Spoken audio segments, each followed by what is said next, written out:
Seattle has always carried the weight of rain in its bones. That night, the sky opened as if it wanted to wash the city away. From inside the library, I listened to the steady drip of water leaking through the ceiling tiles, each drop finding its way into a tin bucket I had positioned weeks ago. The sound had become a kind of metronome for my evenings. I told myself it was temporary, though deep down I knew nothing about this place was ever temporary. It was a forgotten library, tucked between a coffee shop that was always packed and an office building that had already outgrown itself. I was the librarian, or more honestly, the caretaker of what remained. By day, children wandered in to escape the drizzle, their backpacks heavy with the weight of schoolwork. By night, the ones who came were different.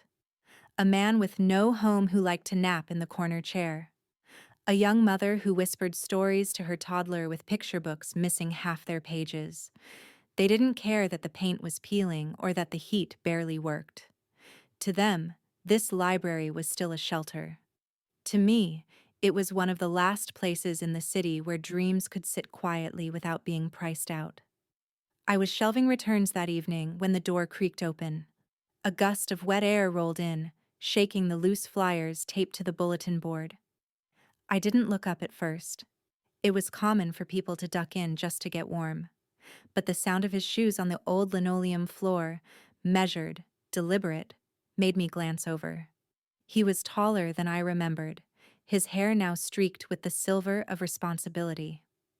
A dark coat clung to him, raindrops still glittering on the shoulders.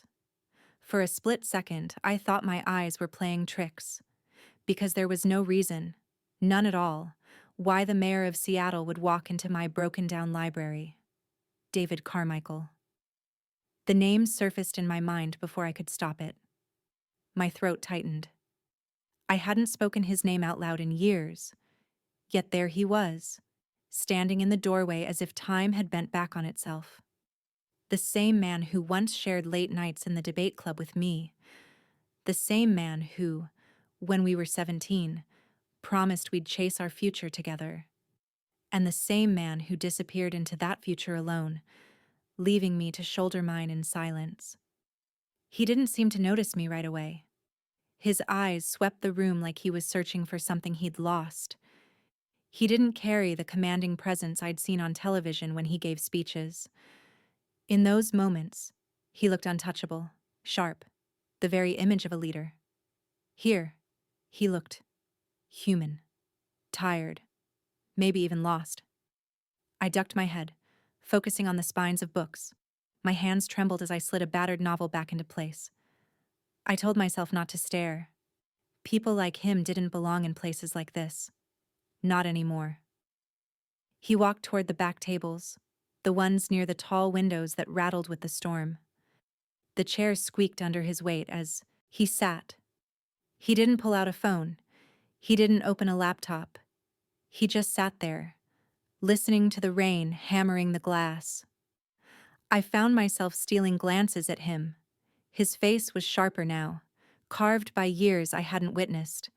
But his eyes, they were the same shade of steel gray I remembered from high school, the ones that once studied me across a classroom as if we were both racing to reach the same answer first. A memory cut through me like a knife. Senior year. The auditorium lights dimming as they announced the winner of the scholarship we had both dreamed of. I remember clapping as his name echoed through the hall, even though my heart was breaking in my chest. That night was the last time I saw him as just David. After that, he became someone else, someone climbing ladders I could never touch. Now he was here, silent, in a library most of the city had forgotten existed, and I couldn't decide if fate was cruel or kind for bringing him back into my orbit. The bucket in the corner overflowed, water splashing onto the tile. I hurried over to empty it, embarrassed by the sound. He finally lifted his head, his eyes meeting mine across the room. For a heartbeat, recognition flickered. Then he lowered his gaze as though he wasn't ready to bridge the years between us. I went back to the counter, pretending to shuffle receipts. My pulse refused to settle. There were 100 questions I wanted to ask, but I swallowed them all. Instead, I let the silence hang heavy between us, filled only by the storm outside and the steady ticking of a clock that seemed louder than usual. I told myself he'd leave after a few minutes, retreat back into the life where I no longer existed, but he stayed. And as I watched his reflection in the darkened window, I realized something unsettling. The boy who once walked away had returned, carrying a weight in his shoulders I didn't understand. That night, I couldn't sleep. His presence lingered like a ghost.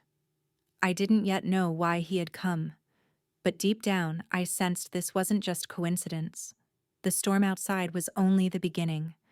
The next evening, I convinced myself that what I had seen was a passing storm. He wouldn't come back, I thought. Men like David Carmichael didn't spend their nights in a crumbling library that smelled faintly of mildew and dust. Yet, just before closing, the door creaked open again, and there he was, coat damp, hair plastered from the drizzle, eyes scanning the room as if searching for the same quiet corner. I felt my stomach tighten. He nodded once in my direction, not a smile, not even a word, before walking past the shelves to the same table by the window. He sat, folded his hands together, and looked out at the rain that never seemed to end. And so it began. A pattern. Every few nights, sometimes back to back, he appeared. Always late, always alone, always in that same corner as if it belonged to him. He never asked for help, never checked out a book. He only sat there, staring into the storm, while I moved through my quiet routine of shelving, stamping, sweeping, and locking up. At first, I ignored him, telling myself it wasn't my concern, but the silence between us became its own kind of conversation. Each time I glanced over, I wondered what weighed so heavily on him that he would seek refuge here. I had seen him on television just weeks earlier, smiling in front of cameras, delivering speeches that made crowds cheer. That man looked invincible. The man in front of me now looked breakable. Still, my resentment burned quietly. I remembered the way his name had been announced instead of mine, the way his path had opened while mine had closed. I remembered the look he gave me across the stage. Pride, guilt, or maybe both, before walking off to a future that never included me. I kept our distance, but the library itself betrayed me. On the third night, when the lights flickered from the storm, he rose and helped me steady a bookshelf that wobbled dangerously. His hands pressed against the old wood just inches from mine. "These shelves have seen better days," he murmured, his voice low. I didn't answer. I wanted to tell him the whole building had seen better days, and so had I. Instead, I stepped back, clutching the clipboard tighter. Silence fell again, heavy but alive with things unsaid. After that, I began to notice details I hadn't before. The way he lingered by the shelves of history, running a finger across cracked spines without opening a single volume. The way he exhaled slowly when a child's laughter echoed from the children's section. Once, I caught him staring at the old community board, where faded photographs of long-forgotten events were pinned. He seemed to study it as though the past could offer him something the present never would. One evening, just as I was preparing to turn off the lights, he finally broke the silence. "You kept it alive," he said quietly, eyes fixed on the sagging ceiling. I froze, unsure if he was speaking to me. "Excuse me?" He looked at me then, the faintest trace of a weary smile. "The library. I didn't think it was still open." His words pierced deeper than I expected. There was no mockery in his tone, only an acknowledgement that this fragile place had survived when no one believed it would. I wanted to tell him it wasn't survival, just stubbornness. But something in his expression stopped me. The same look I had seen years ago, when we were young and convinced our futures were limitless. I cleared my throat. We close at 9, I said, more sharply than intended. He nodded, rose from his chair, and left without another word. The bell above the door jingled softly as he disappeared into the rain. That night, I stood alone in the silence he left behind, the echo of his presence lingering. For the first time in years, the library didn't feel like mine alone. It felt like someone else's secret, too. By the 5th visit, I gave up pretending it didn't affect me.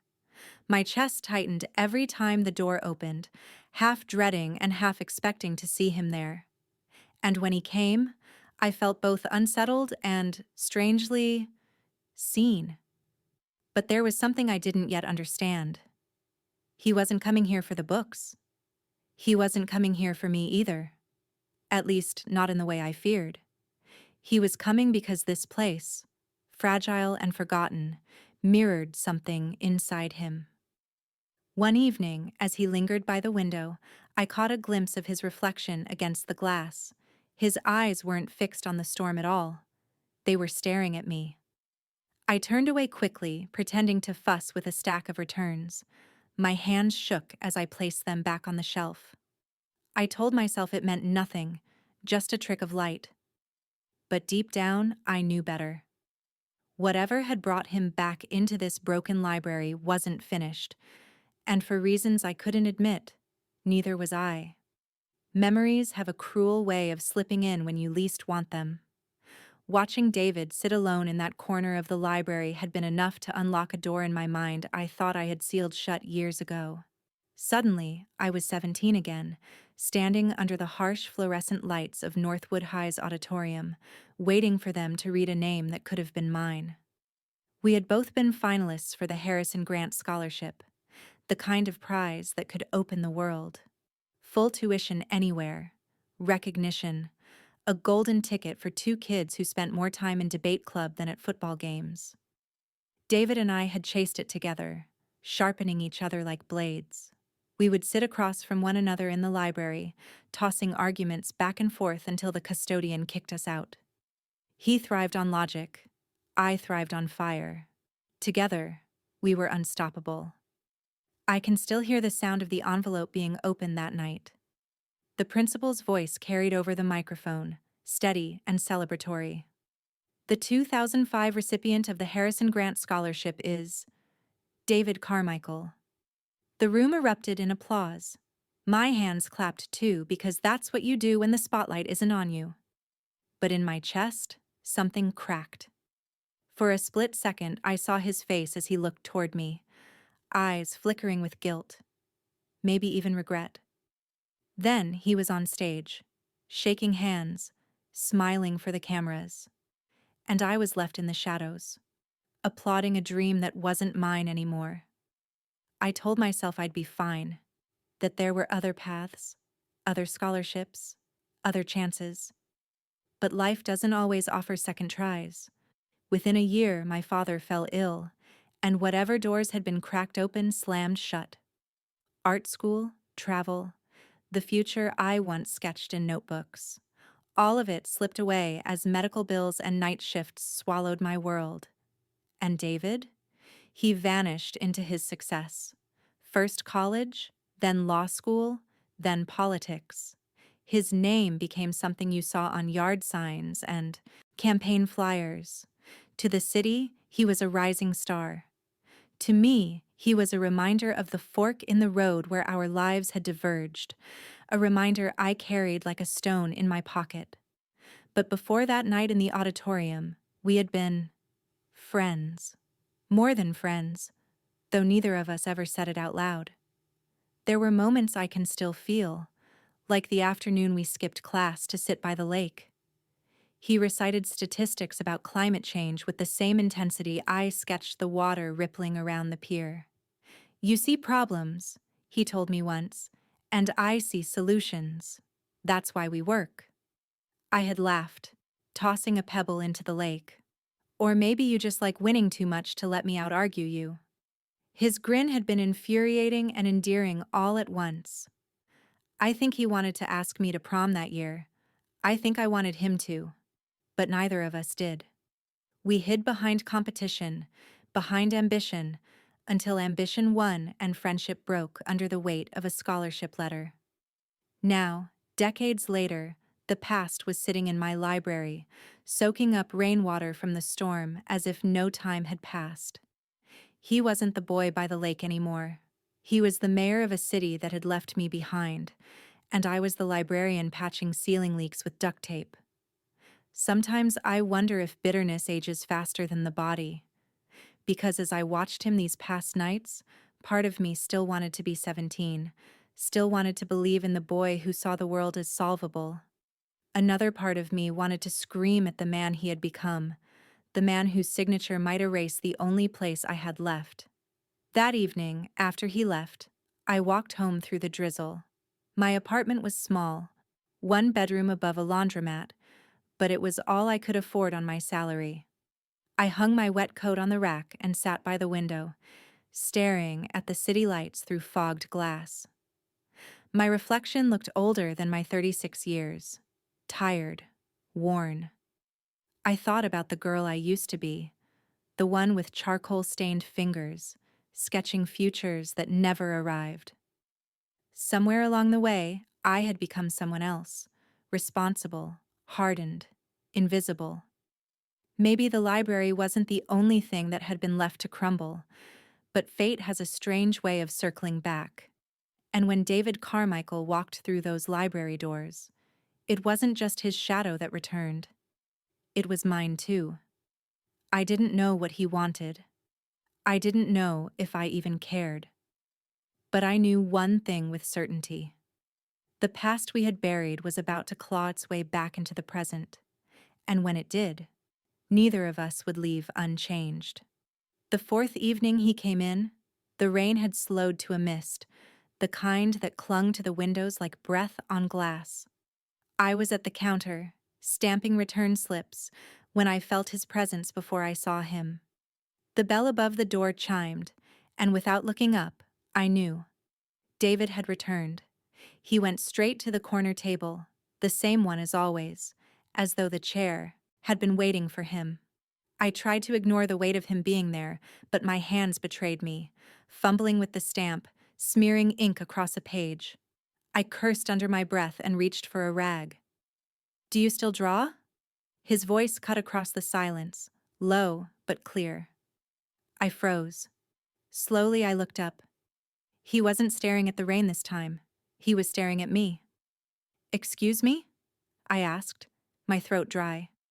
He leaned back in his chair, studying me with a faint intensity. "That sketch. The one of the pier at Green Lake. You showed me once, remember? The light on the water. I've never forgotten it." For a moment, I couldn't breathe.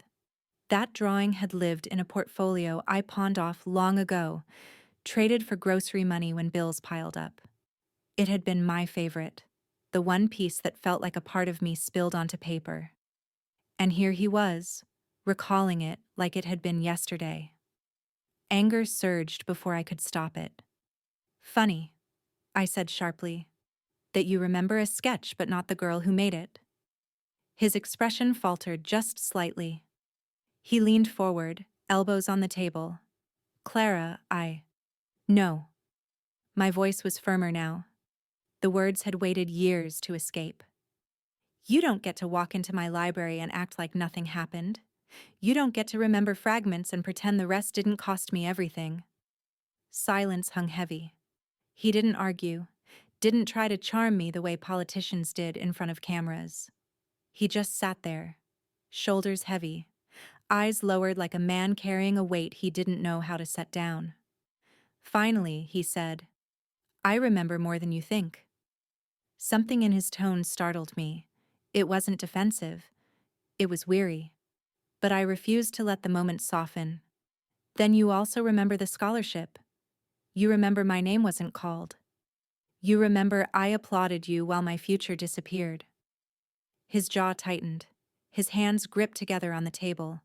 For a long beat, he said nothing. Then quietly, "Yes, I remember." I wanted him to fight back, to deny it, to claim it was fair. But he didn't. Instead, he admitted it with a kind of sorrow I hadn't expected. And that, somehow, made it worse. I turned away, busying myself with reshelving books I had already organized. My chest ached. The memories I had buried were bleeding into the present.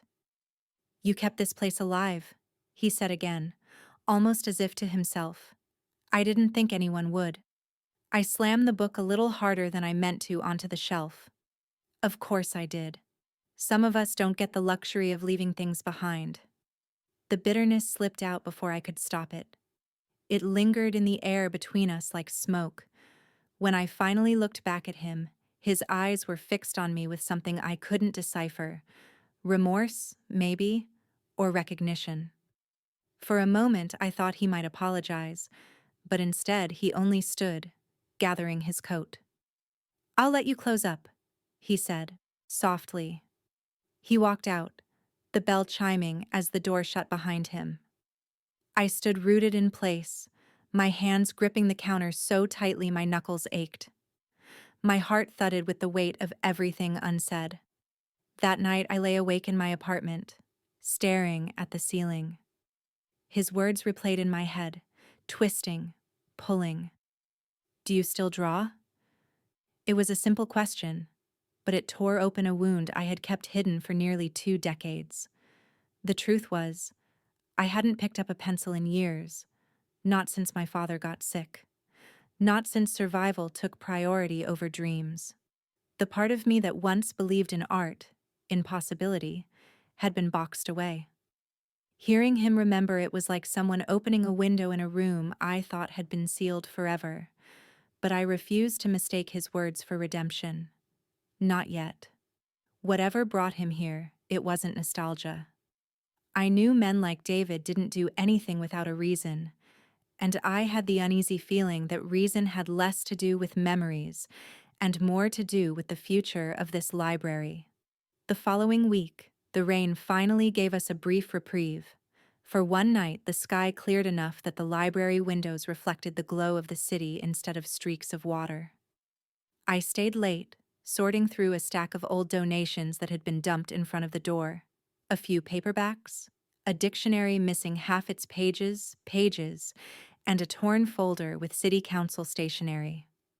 At first, I thought nothing of it. The folder was creased and coffee-stained, likely discarded by mistake. But when I glanced at the top page, my heart stuttered. It was an agenda draft for the city's upcoming budget meeting. And there, highlighted in yellow, was a line item under public facilities: Decommission, Northwood Community Library. I stared at the words until they blurred. For a moment, I felt the room tilt, the walls pressing in. Decommission. A cold, bureaucratic way of saying erase. They wanted to close us down. My first instinct was denial. Surely it was a clerical error. But as I flipped through the packet, the language was clear. The city planned to sell the property, likely to developers, and relocate essential services to larger regional branches. No mention of the people who found shelter here. No mention of the students who did homework at these battered tables, or the elderly woman who read poetry aloud to no one in particular. Just numbers, just lines on a page. I sank into a chair, the paper trembling in my hands. After years of patching leaks, fixing broken chairs, and keeping the lights on with a budget that could barely cover electricity, I had feared this moment might come. But seeing it written down felt like watching someone write an obituary for something still alive. And then, the detail that twisted the knife. The signature line at the bottom. Draft prepared under the direction of Mayor David Carmichael. I dropped the folder as if it burned me. My chest tightened, anger rising like fire in my throat. Of course. Now his sudden visits made sense. This wasn't nostalgia or remorse. He wasn't here to remember me or the girl I used to be. He was here because this place was already on his chopping block. For the first time in years, I felt the sharp edge of betrayal all over again. It wasn't enough that he had walked away from me back then. Now he was poised to take away the one piece of my life I had fought to protect. That night, I locked up early. The regulars looked at me with surprise when I ushered them out before closing time, but I couldn't bear to sit in the dim light with the ghosts of what I had just read. I carried the folder home, clutching it like evidence of a crime. In my apartment, I spread the papers across my tiny kitchen table. Numbers, charts, and neat little bullet points. To anyone else, it was just another budget adjustment. To me, it was a death sentence. Sleep refused to come. My mind replayed every face I had seen in the library. The single father who borrowed job interview guides, the child who whispered her spelling words to worn-out shelves, the old man who traced maps with shaking fingers as if planning journeys he'd never take. Where would they go? To a larger branch across town that required 3 bus transfers? To nowhere at all? By dawn, my anger had hardened into resolve. If David thought he could come here night after night, sit in the corner as though this place belonged to him, while quietly planning its destruction, then he didn't know me anymore. I wasn't 17. I wasn't the girl clapping politely while someone else's name was called. When he walked through the door the next evening, I was waiting. The folder lay open on the counter where he couldn't miss it. His eyes flicked to it as he approached. For a fraction of a second, I saw recognition flash across his face. Then he looked at me, cautious. "Where did you get that?" I folded my arms across my chest. "Does it matter?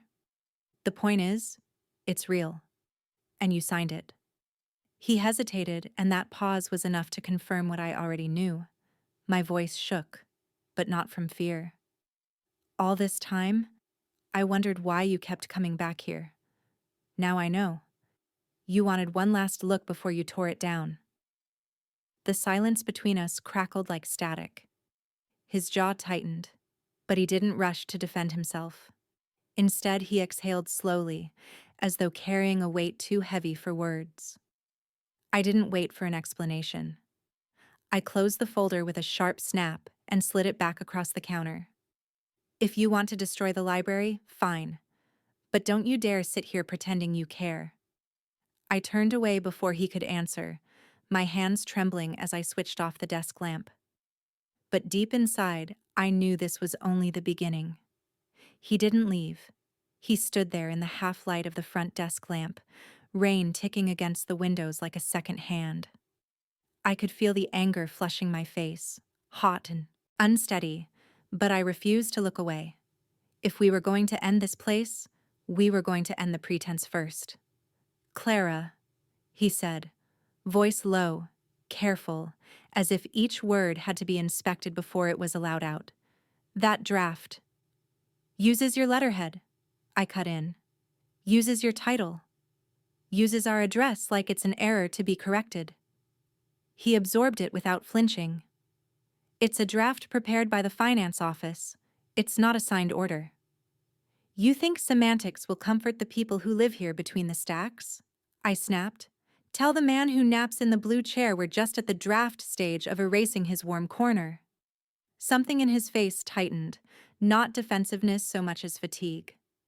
He stepped closer, but not enough to crowd me. "The city is bleeding money, Clara. Federal funds that kept satellites open after the pandemic have dried up. We're being pushed to consolidate services into larger branches with better infrastructure. That's the pitch. That's the pressure." "The pressure from who?" I asked. "Accountants? Or the developers circling this block like vultures?" He didn't answer right away. The silence said enough. "I shouldn't have to explain this to you," I went on, softer now, but not gentler. "You used to fight me for the sake of the argument. Now you're letting the argument swallow the people." He let out a breath that seemed to travel years. "Do you think I don't know what this place is?" His voice cracked on the last word and then steadied. "I came here after debates when my head wouldn't stop spinning. I read Baldwin at that back table and thought the city could be more than shiny towers and consultant decks. I know what this room feels like at night. That's why I started coming back." "To measure what you were about to destroy?" I said. "To see what I'd lost," he said quietly, "and what I might still save."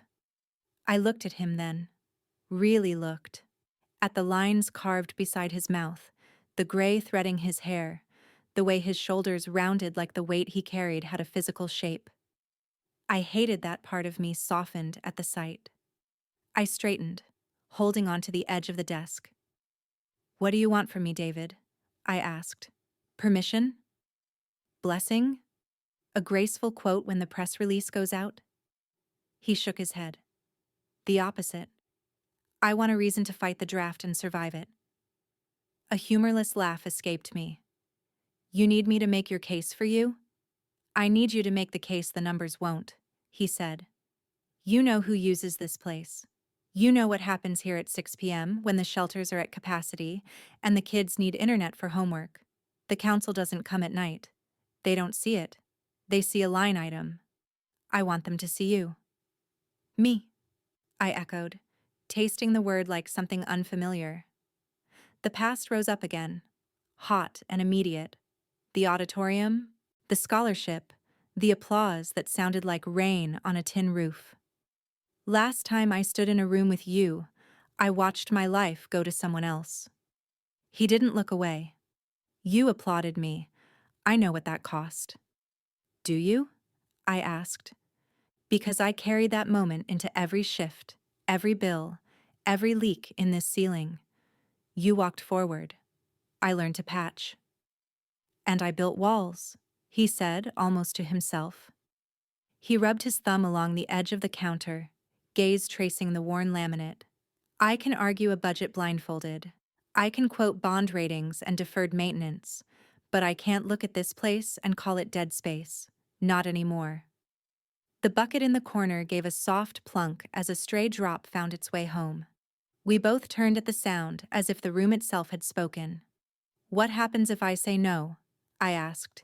"If I refuse to be your story?" "Then I show up anyway," he said, "and I make mine smaller.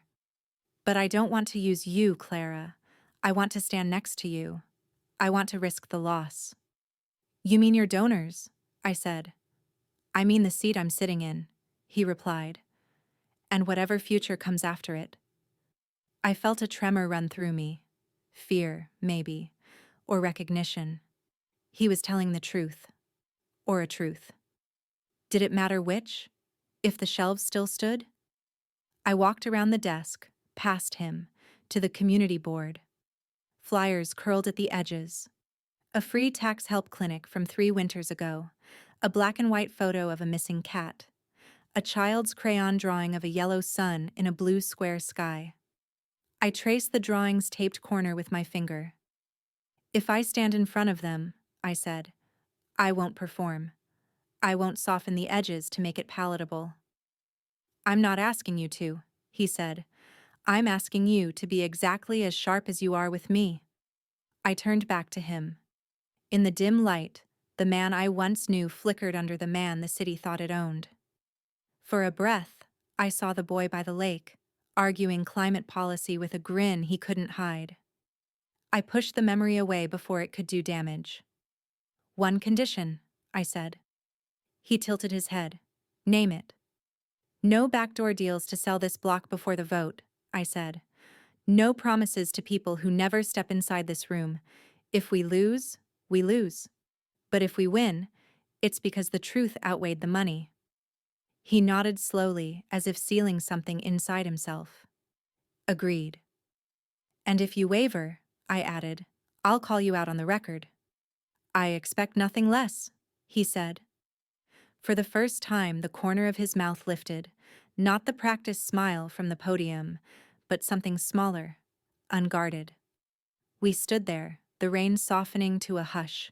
The clock above the returns bin ticked toward 9. "I'll put you on the agenda," he said. "Public comment. I'll make sure they can't push it to the end when no one's watching." "And I'll bring who you never count," I said. "Parents, kids, the man in the blue chair. If they close this place, they'll have to look into the eyes they're writing off." He stepped back, slipping into his coat. At the door, he hesitated. "Thank you," he said, "for not letting me hide behind the draft." "I didn't say you're welcome." I turned off the lamp. The room fell into the soft gray of after hours. "Don't thank me yet," I said. You haven't heard me speak." The bell jingled as he left. I locked the door and leaned my forehead against the cool glass, watching his figure blur into the night. For the first time since I found that folder, my anger had somewhere to go. It had a date, a microphone, and a room where the truth could be louder than rain. Tomorrow, I would start making calls. The morning of the hearing, I woke before sunrise. The library was still dark, the smell of paper and dust heavy in the air. I had spread notes across the front desk the night before, but when I looked at them now, they seemed like scraps compared to what was at stake. No speech could carry the weight of what this place meant. Still, I gathered the pages, slipped them into a worn leather folder, and told myself that silence would be a worse betrayal. By 9, the City Hall chamber was already full. The benches creaked under the weight of restless bodies, parents with strollers, teenagers still in hoodies, retirees leaning on canes. I recognized almost every face. The man from the blue chair in the corner waved at me with the solemnity of someone attending a funeral. In a way, he wasn't wrong. At the front, the council sat in their elevated seats, papers stacked like barricades. I spotted David in the middle, suited, polished, but his eyes met mine for half a second and softened. He gave the faintest nod, almost imperceptible, but I clung to it. The hearing began with numbers, always numbers. A deputy read off deficits, property values, redevelopment incentives. Each phrase felt like a verdict delivered in code. Words like inefficient footprint and consolidation opportunity echoed against the high ceiling, stripping the humanity from every sentence. When they called for public comment, a silence stretched. People shifted, waiting for someone else to move first. My heart pounded. I stood, folder in hand, and walked toward the microphone. The walk felt longer than any aisle I'd ever crossed. "My name is Clara Reynolds," I began, my voice steady though my palms trembled. "I've been the head librarian at Maple Street Branch for 12 years. But before that title, I've been something else. Witness." The word hung there. I opened the folder but didn't look down. "I've witnessed a boy fall asleep in the warmest corner chair because the shelter was at capacity. I've witnessed a single mother teach herself bookkeeping with our outdated manuals until she earned a certification. I've witnessed a girl discover her love for poetry not in a classroom but between our chipped shelves." The chamber was still. Even the papers on the dais had stopped shuffling. "You call it inefficiency," I went on. "I call it a heartbeat. You say consolidation. I say erasure. Because when you take away a place like this, you don't just close a building. You close every small door of possibility for people who already have too few." I glanced toward the bench where the man from the blue chair sat. His eyes glistened, though he would never admit it. "I know this council speaks the language of cost," I said. "So let me speak it too. What is the cost of a boy dropping out because he couldn't print his homework? Of a woman losing a chance at stable work because she couldn't learn the software in time? Of a child growing up believing no one made room for her dreams? Those costs don't appear on your spreadsheets, but they are real. And we pay them with lives, not dollars." The room erupted in applause before I had finished. The gavel struck, sharp, calling for order, but the sound couldn't smother the surge that had risen. I closed the folder. "I can't force you to see what I see, but I will not let this place be called dead space. Not while there are still voices here that matter." I stepped back, throat tight, and returned to my seat. The man from the blue chair patted my hand as I sat. His palm was rough, but the gesture was the gentlest anchor I'd ever known. One by one, others stood. Parents, students. A young man who revealed he was the first in his family to go to college because of a scholarship he learned about at the branch. The testimonies rolled forward like a tide, impossible to stop. Through it all, I caught glimpses of David. He didn't speak. He didn't interrupt. But he leaned forward, elbows on the desk, his face set in a way I hadn't seen in years. Like he was listening not as mayor, not as politician, but as the boy who once argued under the trees by the lake. When the public comment ended, the chamber buzzed with an energy that felt different from the sterile start. Hope was fragile, but it was there. The chair announced a recess before deliberations. As the gavel fell, I gathered my folder, suddenly exhausted, every muscle vibrating with spent adrenaline. That was when I felt a hand on my shoulder. I turned. It was David. He didn't speak, not yet, but in his eyes was something raw, respect, and maybe something deeper. "Don't thank me," I whispered before he could form the words. "It's not over." He nodded. It's just beginning." After the recess, the chamber didn't feel the same. The air was heavier, charged, as if every word spoken during public comment had unsettled more than just the council members. I noticed how quickly aides swept in with folders, how cell phones buzzed, how certain men in tailored suits who hadn't been present before now stood at the back, arms folded. They weren't residents. They were investors. The hearing resumed, but the rhythm had shifted. Numbers were repeated, but more forcefully this time, as if to drown out the testimonies we'd given. "Projected redevelopment revenue," one councilman intoned, his voice clipped. "Job creation from mixed-use properties," said another. They spoke as though reading from the same script. I sat in the front row, folder in my lap, and felt the fragile hope from earlier begin to flicker. During a short procedural break, I stepped into the hallway for air. That was when I overheard them. Two men in charcoal suits, their voices lowered but not enough to mask contempt. "The mayor needs to keep his people in line," one muttered. "That little performance from the librarian is getting traction." "She's sentimental," the other replied. "It won't matter once the vote is counted. Money speaks louder than stories." I stood frozen, the fluorescent lights above buzzing like angry insects. They didn't even bother to hide their certainty. In their world, lives were chess pieces. My chest burned, but I forced myself to walk past without a word, the leather folder clutched like armor. Inside the chamber again, I searched for David. He sat stiffly, his jaw tight, listening to yet another presentation on redevelopment figures. When his turn came to speak, I held my breath. "Thank you," he said, his voice measured. "I've heard the testimonies today. They've been powerful. But our responsibility is not only to sentiment, it is to fiscal stewardship." The words stung, and for a moment my heart dropped. It sounded like betrayal dressed in official language. But then I noticed his hand, gripping the edge of the desk so tightly his knuckles whitened. He wasn't calm. He was straining, holding something back. The session adjourned for the day without a decision. The final vote would be scheduled for the following week. People filed out in murmurs, some hopeful, some resigned. I gathered my things slowly, trying not to let despair settle. On my way out, I felt a presence behind me. "Clara." It was David.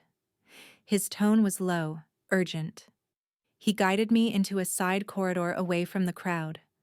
For a moment we stood in silence, the faint echo of shoes on marble bouncing down the empty hall. "They're pressing me hard," he admitted finally, his voice rough. "Developers, donors, even members of the council. You embarrassed them today." I almost laughed. Embarrassed? All I did was tell the truth.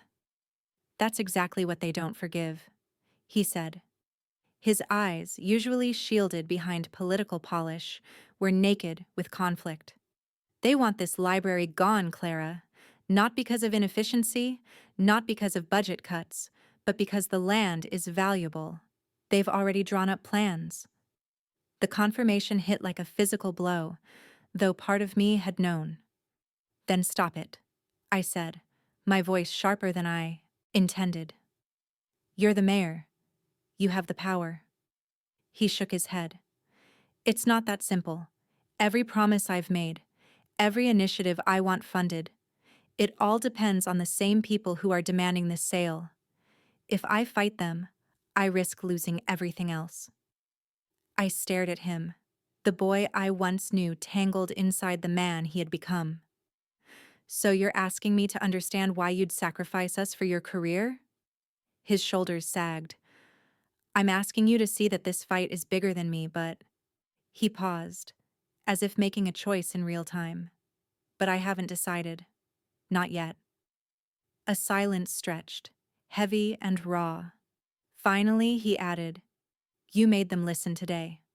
Don't stop. Keep the pressure on. If it looks like the community won't let this die quietly, it gives me leverage. Do you understand?" I studied his face, searching for sincerity. For once, I believed him. Not completely, but enough. "I'll fight," I said quietly. "With or without you." His eyes flickered, a trace of something almost like pride. That's what I was counting on. When I walked out of City Hall that evening, the air was thick with summer heat.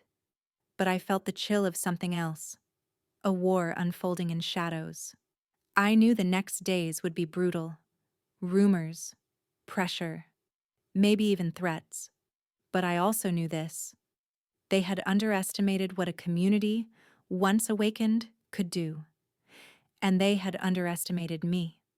The morning after the hearing, I walked into the library expecting the usual hush, but instead found a cluster of people waiting at the door before I even unlocked it. Mothers with toddlers, high school kids with backpacks, an older man holding a folded newspaper under his arm. They weren't here for books. They were here for something else. "Ms. Reynolds?" one of the mothers said, her voice tight but determined. "Tell us what we can do. We're not letting them take this place without a fight." Her words cracked something open inside me. For weeks I had carried the weight alone, speaking in quiet hallways, whispering truths to deaf ears. Now it wasn't just my burden, it was ours. By noon, the library's reading room had turned into an impromptu war room. The same tables where children once built towers of Legos were now covered in poster boards, markers, and stacks of petitions. Teens designed flyers on the public computers, their fingers flying over keyboards usually reserved for homework. A retired teacher drafted a schedule for phone banking. Even Martha, who usually came just for the large print mysteries, sat at a corner table folding leaflets with a speed that would put a campaign office to shame. The sound was unlike anything I had heard in that building. Not the soft rustle of pages, but the hum of urgency. The place was alive in a way that made my chest ache. Still, doubt crept in at the edges. I knew how powerful the developers were.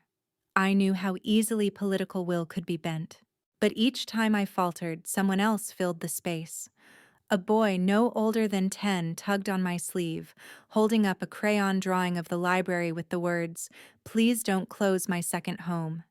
His handwriting was crooked, the colors outside the lines, but the message cut deeper than any speech. That evening, the first protest gathered on the library's front steps. It wasn't large, maybe 50 people, but it was loud. Signs lifted high, chants rising into the humid summer air. Passing cars honked in support, their drivers waving. For the first time, the fight spilled from quiet council chambers into the streets. I stood at the top step, the crowd's energy vibrating through me. A local reporter shoved a microphone toward my face, asking why I was leading this battle. "I'm not the leader," I answered, my voice steady. "This community is. I'm just the one holding the door open." The quote ran in the evening news. By morning, more people arrived. A local coffee shop donated thermoses. A band of college students painted a mural on butcher paper and hung it across the entrance. Knowledge is a right, not a luxury. For days, the movement grew. Each person who came carried their own story of why the library mattered. One woman confessed she had learned English here, page by painstaking page. A teenager said he first believed in himself after winning a small poetry contest held in our meeting room. A veteran told us the quiet reading space was the only place he could calm the noise in his head. The library had always been a place of stories. Now those stories became our weapons. Yet behind the swell of hope, I felt the shadow of something darker. Flyers were torn down overnight. Anonymous letters arrived, warning me to step back before you ruin your reputation. Someone left a voicemail at the library phone line with a single message: "You're wasting your time." I didn't tell the others. I couldn't dampen their fire with fear. Instead, I locked the notes in a drawer and pressed forward, even when sleep slipped from me. On the fifth night of protests, David appeared. No entourage, no suit. Just him, standing at the edge of the crowd with his hands in his pockets. Our eyes met, and for a moment the noise fell away. He didn't approach the microphone, didn't make promises. He simply stood among the people, quiet, watching. It was enough to stir whispers through the crowd. Maybe, just maybe, the mayor was listening. When the chant subsided, I found him leaning against the brick wall, looking tired in a way I hadn't seen before. "You're making waves," he said softly. "Good," I replied. "Maybe they'll carry us to shore before we drown." He almost smiled, but it faded. "Keep pushing. Don't stop now." Then he slipped away into the night before anyone else could corner him. As I walked back inside, locking the heavy doors, I paused by the children's section. The boys' crayon drawing still sat pinned to the corkboard. Its uneven letters stared back at me, a reminder of what was truly at stake. For the first time, I let myself believe we could win. Not because of politics, not because of leverage, but because we had turned a building into a cause, and a cause into a chorus. The week ahead would test us. I knew the developers weren't finished, but neither were we. Hope can make you reckless. I learned that quickly. Within a week of our first protest, the library steps no longer held 50 people but hundreds. Families, students, retired teachers, all crowded together, chanting until their voices cracked. The local paper ran headlines about a small-town library uprising. Donations trickled in from people I had never met. It should have felt like victory, but instead, it felt like standing on a cliff's edge. Because when ordinary people begin to make noise, those who profit from silence always take notice. The first strike came quietly. The city inspector showed up unannounced one morning, clipboard in hand. He walked through every room, tapping at pipes, running a finger across window frames, muttering about code compliance. By afternoon, I received a citation. Mold in the basement, outdated wiring, inadequate fire exits. None of it was new. We had reported these issues for years, always ignored. Now, suddenly, they were urgent enough to threaten closure. I pinned the notice to the bulletin board so everyone could see it. Rage flared hotter than fear. "They want to shut us down before we even reach the council floor," one teenager muttered, crumpling a protest sign in his hand. That night, while volunteers brainstormed fundraising ideas for repairs, I sat alone in the darkened reading room, listening to the hum of the old lights.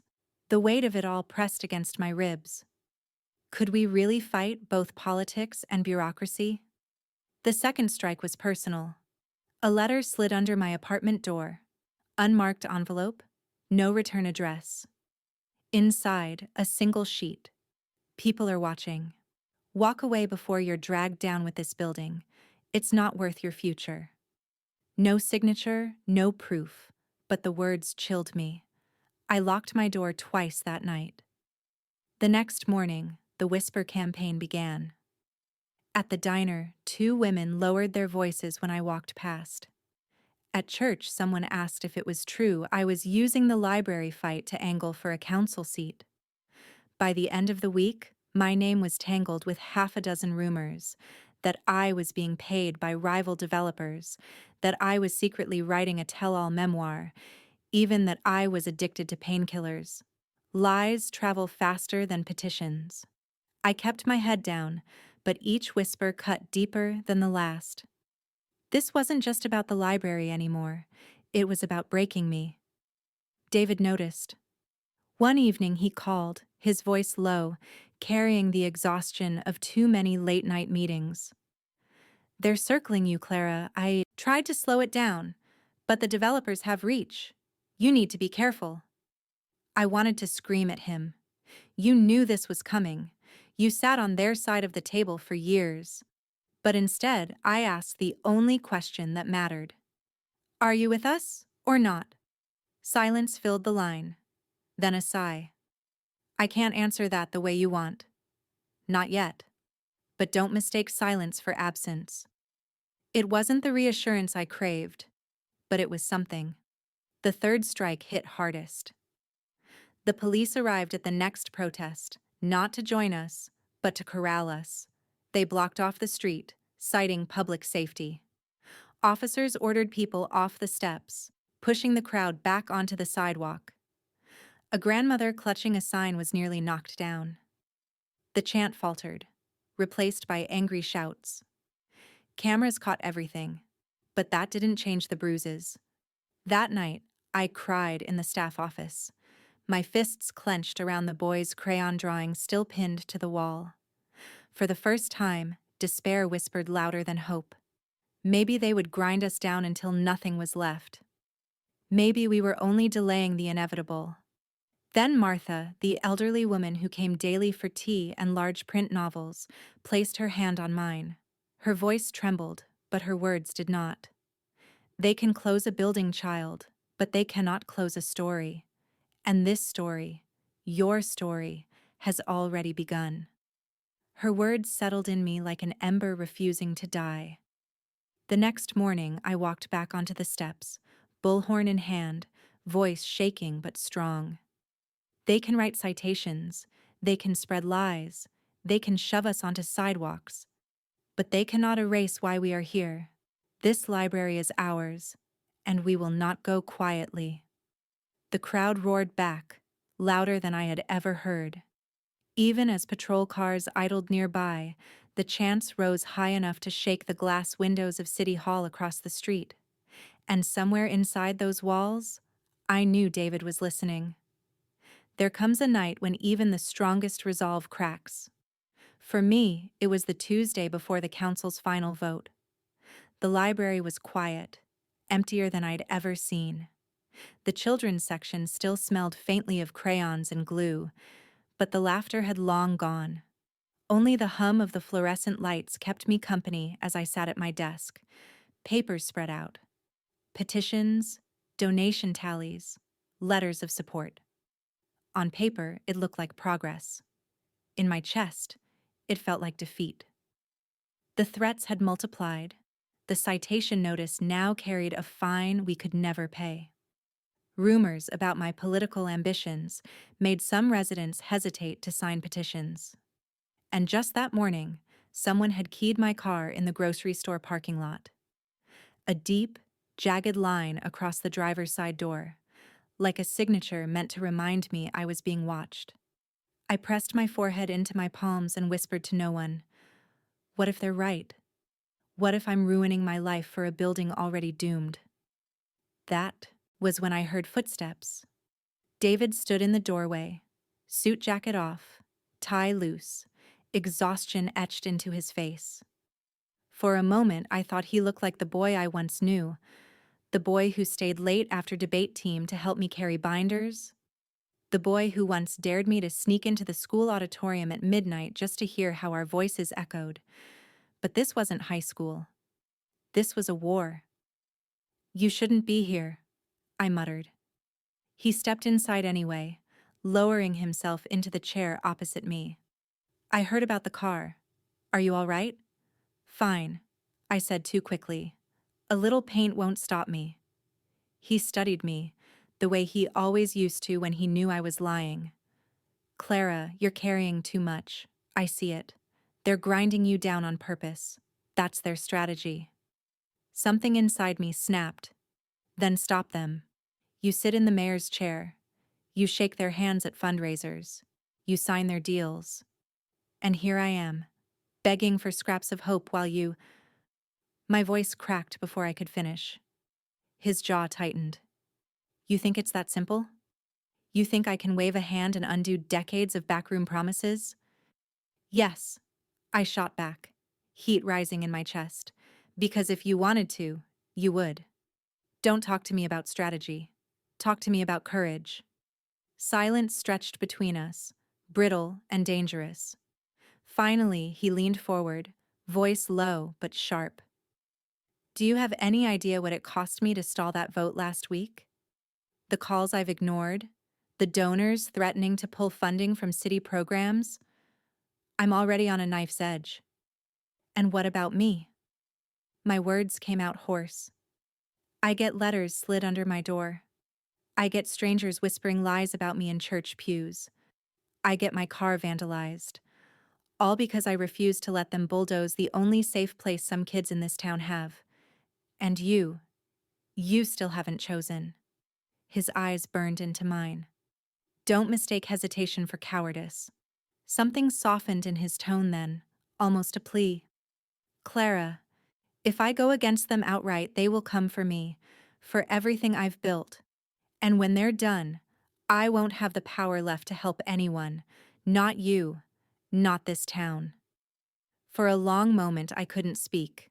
The anger, the grief, the exhaustion, all tangled.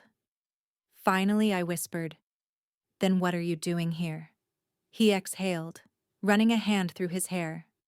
"Because I needed to see you, to remember why this fight matters, to remind myself there's more at stake than numbers on a balance sheet."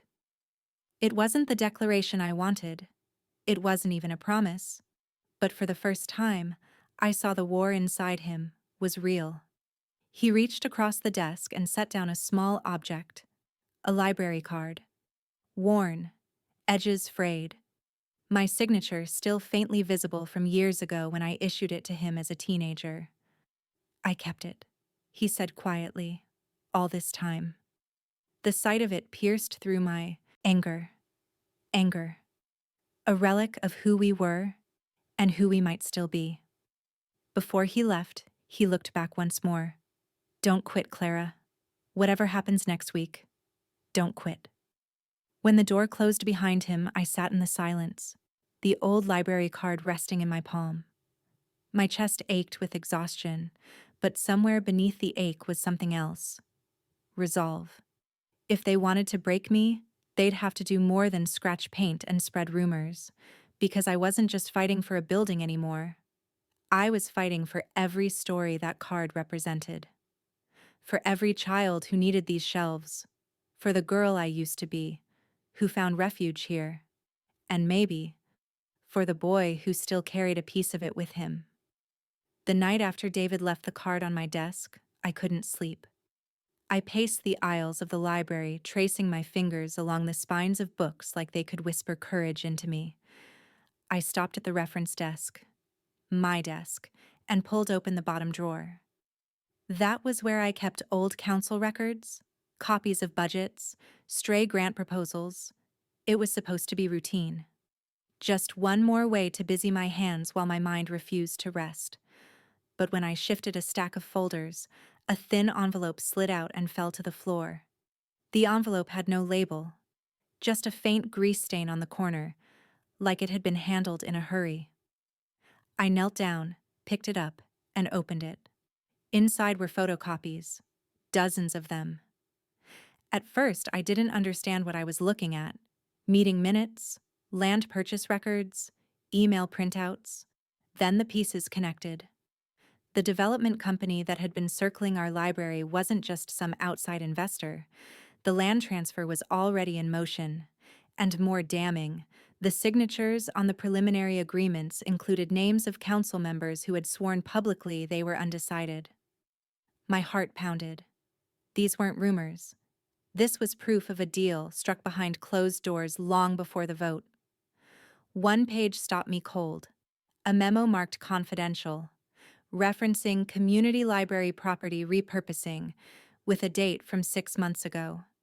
long before any of us heard whispers of redevelopment. 6 months. All our protests, all our petitions, they had been playing us from the start. I sat on the library floor, papers spread around me like fallen leaves, my hands trembling. Who had left this? And why here? I thought of David. Had he planted them? No, he had looked too torn, too burdened by his own lack of certainty. This felt like the work of someone else. Someone who wanted the truth to be seen, but couldn't risk being caught. I stacked the papers neatly, slid them back into the envelope, and locked them in my desk drawer. Sleep never came that night. The next morning, I carried the envelope to the back office, shut the door, and called the only person I trusted enough to confirm what I was holding. Lydia, a retired journalist who had once covered City Hall before health troubles, forced her out. She'd been one of our strongest library supporters, though she rarely left her home. When she answered, her voice was hoarse. "Clara, it's early. I need you to look at something," I whispered. Something that could change everything. An hour later, I was at her kitchen table, the envelope between us. She flipped through the pages with sharp, seasoned eyes. Each time she set one aside, her expression hardened. "Where did you get these?" she asked finally. "They just appeared. In my drawer." Lydia leaned back, exhaling slowly. "Whoever gave you this wanted it in the open, and they were smart enough to put it somewhere only you would find. These documents, they're real. I recognize some of the headers, the formatting. They're not fakes." "What do I do?" My voice cracked on the question. "You have two options," she said. "Sit on it and let them steamroll you anyway, or bring it to the light and watch them scramble. But Clara," she tapped a page sharply, "if you go public, you'll be declaring war. They'll come after you harder than before." I thought of the keyed car, the whispers, the exhaustion etched into David's face, the children who came here after school with nowhere else to go. "I'm already at war," I said softly. That night, back at the library, I made copies of the entire file. One set went into a locked box at my apartment. The other, into my bag. As I zipped it shut, the door creaked open. David stepped inside, rain dripping from his shoulders. His eyes fell on the bag, then on my face. "What did you find?" he asked quietly, as if he already knew. I hesitated, then handed him the envelope. He leafed through it, his face darkening with every page. "They lied to me," he muttered. "Sat in my office, swore this was all still undecided." He slammed the folder shut, the sound echoing through the empty library. When he looked up, his eyes were blazing, not with doubt this time, but with clarity. "You can't hold this back, Clara, not anymore." For the first time, I saw him not as the mayor divided between two worlds, but as the boy I once knew, daring me to break the rules if it meant hearing the truth echo louder. I nodded. "Then we bring it to the council. In the open. Let the whole town hear what they've been hiding." And in that moment, the path was set. The fight wasn't about petitions anymore. It wasn't about whispers. It was about truth, laid bare for everyone to see. The night of the council hearing, the library felt unusually quiet, as if it too were holding its breath. I stood by the circulation desk, a folder tucked beneath my arm, the weight of it pressing heavier than paper should. Outside, the rain had stopped, but the air was thick with a kind of storm that wasn't weather. David met me at the steps. His suit was pressed, his tie perfectly knotted, but I could see the restless energy in his shoulders. He didn't speak, just gave me a small nod, the kind we used to trade in high school before a debate tournament. The kind that meant, we're going in together, no matter what happens. Inside, the council chamber buzzed with tension. The seats were packed. Business owners, families, students, even the elderly woman who read every morning in the library corner. They had come because they knew something was at stake, even if they couldn't name it yet. I sat in the back row, clutching the folder. David took his place at the front, the mayor's chair set slightly apart from the semicircle of council members.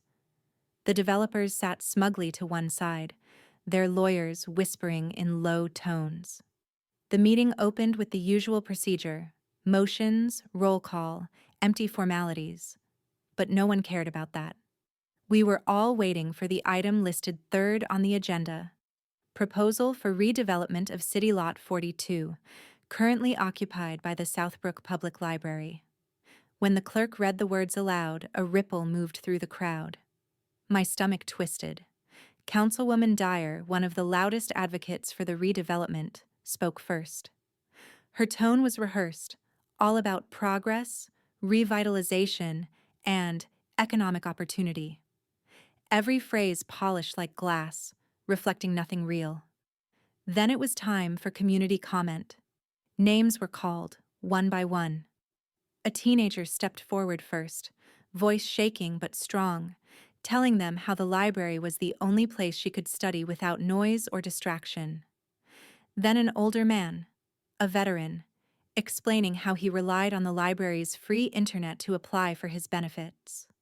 One by one, voices filled the room, layering truth upon truth. And still, the council members kept their expressions flat, like actors in a play whose ending was already written. When my name was called, I rose slowly, the folder clutched to my chest. The chamber seemed to tilt as I walked to the podium. "My name is Clara Reynolds," I began, my voice steady though my heart hammered. "I've served as librarian at Southbrook Public Library for 12 years. Tonight, I'm not here to talk about nostalgia or sentiment. I'm here to talk about truth." I placed the folder on the podium and opened it, letting the first page rest in the light. These are internal documents: land transfer agreements, confidential memos, dated long before this vote was ever announced. They show that members of this council had already made deals with the developers. Deals that betray every citizen who believed their voices mattered. A gasp spread through the chamber. Council members shifted uneasily, eyes darting between one another. I lifted a memo high so everyone could see the black header, the stamped word, confidential. 6 months ago, while we were still being told the library was safe, these papers show the property was already earmarked for sale. Tonight's vote was never about consideration, it was a performance. The room erupted. Shouts, murmurs, the scrape of chairs.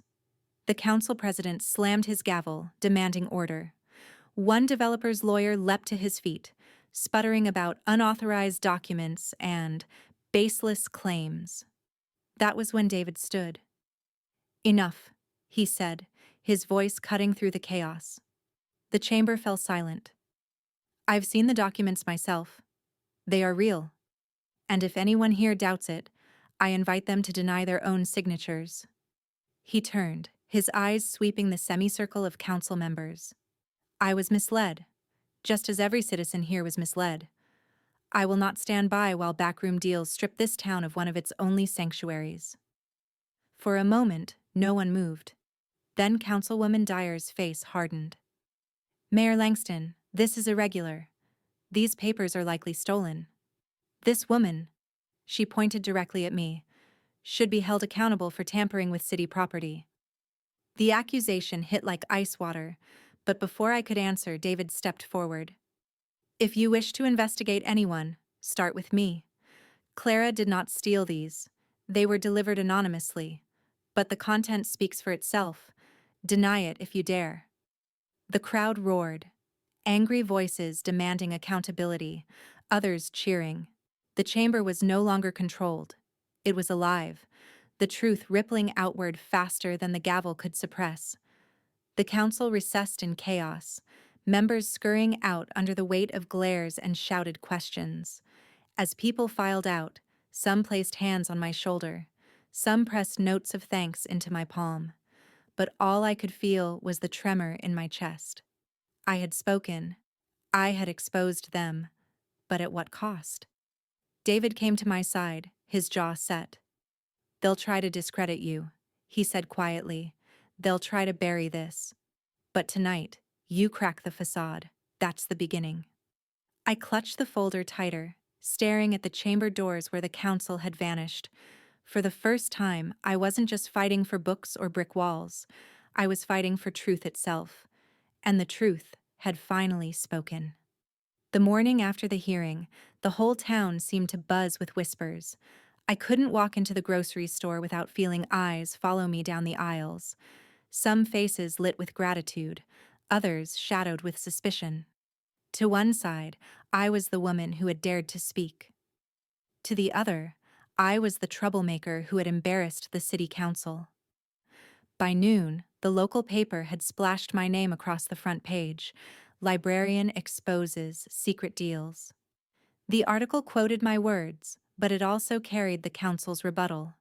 Stolen documents, questionable sources, overzealous librarian. They wanted to paint me reckless, dangerous. At the library, stacks of donated pastries from supporters filled the break room. Notes slid through the book drop. "Thank you for standing up," written in looping cursive or shaky hands, but mixed. With kindness were angry calls, some anonymous, warning me to mind my place, or else. I pretended not to care, but each word lingered like smoke. That afternoon, David came to the library. He stood in the doorway, his presence commanding even without the mayor's seal behind him. He looked exhausted, like he hadn't slept since the hearing. "They're already spinning it," he said, lowering his voice. "Claiming you doctored those documents. They'll push for an inquiry." I swallowed hard. "And you? What are you going to say?" He met my gaze steadily. That the papers are real, that the council betrayed the people, and that I was complicit by looking the other way. "I'm resigning, Clara." The words hit me harder than I expected. For years, I had carried a private resentment toward him, the boy who had left, the man who became part of the same system that abandoned us. But now, standing before me, he wasn't just a mayor stepping down. He was a man stripping off armor, choosing truth over power.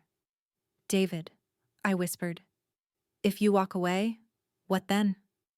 Who protects us?" He smiled faintly, but it was tinged with sadness. "Maybe not me. Maybe it has to be someone else this time." His hand brushed the folder still resting on my desk. "That someone might be you, Clara. You don't realize it yet, but last night, you became more than a librarian to them. You became a voice." I shook my head quickly. I never wanted to be a symbol. I just wanted to save a library. "Sometimes," he said gently, "saving one place means saving something larger." The rest of the week unfolded like a storm. Television crews parked outside City Hall. The council scrambled, holding emergency meetings behind closed doors. Protesters gathered on the library steps with handmade signs. "Books before buildings, transparency now." But with the noise came consequences. My phone rang late one night. A voice I didn't recognize, sharp and cold. "Stop, or you'll regret it." I hung up trembling, staring at the dark window. For the first time, I wondered if the library's bricks and shelves were worth the danger creeping closer. David must have sensed it. He appeared again, not as mayor but as a friend. He placed a small silver coin in my palm, worn smooth by years of touch. "My father carried this," he explained. "Whenever he had to make a choice between fear and integrity, he called it his reminder coin. Keep it, for when the noise gets too loud." The weight of the coin was oddly steadying. On the Friday after the hearing, the council finally announced a reversal. The redevelopment plan was suspended, pending investigation. It wasn't victory, not yet. But it was survival. That evening, I locked up the library alone. The lamps cast long shadows on the rows of books, familiar spines glowing like old friends. For the first time in weeks, The silence felt peaceful, not ominous. I held the coin in my hand and thought about how far things had shifted. The library wasn't saved forever, but the people had seen behind the curtain. They had tasted truth, and that could not be undone. As I stepped out into the cool night, I saw David waiting by the curb. No entourage, no title, just him. "Clara," he said softly, "whatever comes next, you won't face it alone." For once, I believed him. The fallout had changed everything. Our town, our roles, even us. But beneath the ruins of old trust, something steadier had taken root. Something that felt like hope. When the council announced the suspension of the redevelopment plan, a hush fell over town. Not silence exactly, but the kind of pause you hear after thunder, when the world waits to see if the storm will strike again. For the library, it meant we could keep our doors open. For now. Children still clattered down the aisles, their laughter spilling into corners that had nearly been condemned. Seniors returned to their favorite seats by the window, clutching newspapers and dog-eared mysteries.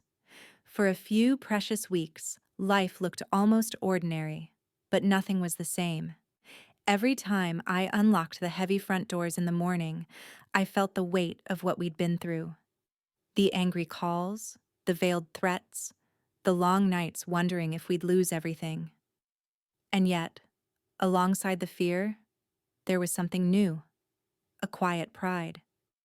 We had faced the machine and, at least for now, we hadn't been crushed. Support poured in from unexpected places. Local carpenters offered to patch the wiring and fix the basement mold, free of charge. College students volunteered to repaint the children's section. A retired teacher donated her pension savings to start a scholarship fund in the library's name. Each act was small on its own, but together, they built something stronger than any single council vote. A community reclaiming its heart. I thought often about David. He kept his word, stepping down from office with a public statement that shocked the city. "I chose loyalty to the people over loyalty to power." Some called him a coward, others a hero. To me, he was simply a man who finally laid down the armor of compromise. He came by the library sometimes, not as mayor, just as David, helping stack boxes, reading to kids, carrying ladders during repairs. One afternoon, while we painted over water stains in the back room, I asked him why he stayed involved when his name had already been dragged through the mud. He shrugged, leaving a streak of white on his shirt sleeve. "Because I finally remembered what it feels like to belong somewhere. And because you reminded me." I didn't know what to say to that, so I just handed him another paintbrush. Yet even with the library alive again, the battle wasn't over. The developers hadn't vanished. They were regrouping, waiting. Everyone knew another fight would come. The question was when, and whether we'd be strong enough next. Time. At night, when the library was quiet, I'd sit in the reading room with David's coin in my hand. Its surface was worn smooth, but the weight reminded me of choice, fear or integrity, retreat or resilience. Every day I tried to choose the latter. The aha moment arrived unexpectedly. One morning, as sunlight streamed through the tall windows, I watched a boy, no older than 7, sit cross-legged in the children's section. He had spread picture books all around him like a fortress of color. His lips moved as he sounded out words. Beside him sat Martha, the elderly woman who had once steadied me with her gentle wisdom, guiding him patiently, line by line. The sight struck me harder than any headline or protest chant. This was why we fought. Not for bricks or shelves, not for politics or pride, but for the bond between generations, for the spark of learning passed hand to hand, story to story. And in that moment, I realized, even if one day the council succeeded in tearing down these walls, they could never erase what had been built here. The library was more than a building. It was a living story, and stories find ways to survive. That realization steadied me. Whatever came next, I wasn't afraid anymore. As I locked up that evening, the sun dipped behind the horizon, painting the sky in streaks of copper and violet. I stood on the steps, breathing in the cool air, knowing the next chapter was coming. But for the first time in a long time, I felt ready. Looking back now, I sometimes wonder how a quiet librarian like me ended up standing in the eye of a storm. I never set out to expose anyone or to challenge powerful men in tailored suits. All I wanted was to keep a place of stories alive. Yet somewhere along the way, that simple wish became something larger. The night after the council suspended the redevelopment, I sat alone at my desk long after the library had closed. The lamps cast a soft glow over the shelves, and the silence felt like a companion instead of a threat. I pulled the silver coin from my pocket, turning it between my fingers. Fear or integrity, retreat or resilience. It was such a small object, yet it carried the weight of every choice I had made. That coin reminded me of David, of course. His resignation left the town divided, but it also opened a space for new voices to rise. And strangely, his departure drew us closer, not farther apart. Without the burden of his office, he could finally just be David again, the boy I had once known, and the man who now chose to stand beside me, not above me. We never rushed into anything. Our connection grew like the slow unfolding of a book you don't want to finish too quickly. Shared hours painting over cracks in the ceiling. Quiet conversations about what honesty costs a person. Small laughter in the midst of heavier days. It wasn't a fairy tale, but it was real. And maybe that's worth more. The town changed too. Neighbors who had once been strangers began to greet one another on the street, united by the common ground of the library steps. Young volunteers started an after-school reading club, bringing kids from every part of town together. Retirees offered workshops on everything from quilting to local history. It felt as if the library had become more than a building. It had become the town square we never knew we needed. But the truth is, none of this erased the hardships. The threats didn't vanish. The developers still circled like vultures, waiting for another chance. Some nights, I still lay awake, wondering if the next letter from City Hall would be the one that ended it all. Yet I also learned that fear doesn't have to be the final word. One evening, a young woman approached me as I was closing up. She couldn't have been more than 20. She looked nervous, her hands fidgeting with the strap of her backpack. "Miss Reynolds?" she asked softly. I just wanted to say, "Thank you. I grew up here, and I used to spend every Saturday in this library." When I heard it might be gone, I thought, maybe the town didn't care anymore. But you showed us it still matters. You showed me it's okay to fight for something small, even when people say it's not worth it. Her words stayed with me. Maybe that was the real legacy of all this. Not just saving a library, but reminding people that their voices count, no matter how small. And so, when I think of everything, the threats, the whispers, the sleepless nights, I don't regret a single step. Because in the end, we didn't just defend shelves of books. We defended the belief that truth matters, that community matters, that even ordinary people can stand up when the ground shakes beneath them. I still carry David's coin. Some days, when the world feels uncertain, I press it into my palm and remember that I always have a choice. What defines a person's worth? For me, it isn't the title on your office door, or the number of people who applaud when you walk into a room. It's the courage to stand firm when silence would be easier. It's the willingness to choose integrity, even when the cost is high. This story began with me unlocking the library doors on a rainy evening, feeling like a ghost in my own town. It ends with the same doors wide open, filled with laughter, voices, and the promise of tomorrow. And if you ask me whether it was worth it, the fights, the fear, the fallout, I'll tell you this. Every single page of it was worth it.